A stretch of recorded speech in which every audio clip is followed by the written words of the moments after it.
حتما برای شما همین سوال پیش اومده که نوشابه‌ای که در طول روز ازش استفاده میکنی کدومش گاز بیشتری داره؟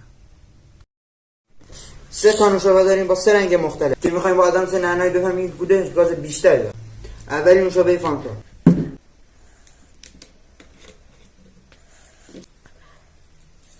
سه تا آدامس نعنا،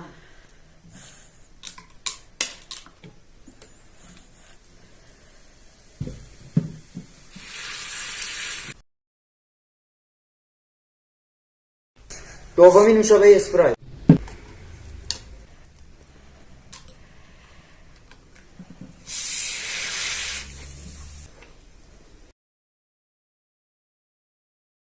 آخریش هم نوشابه کوکاکولا.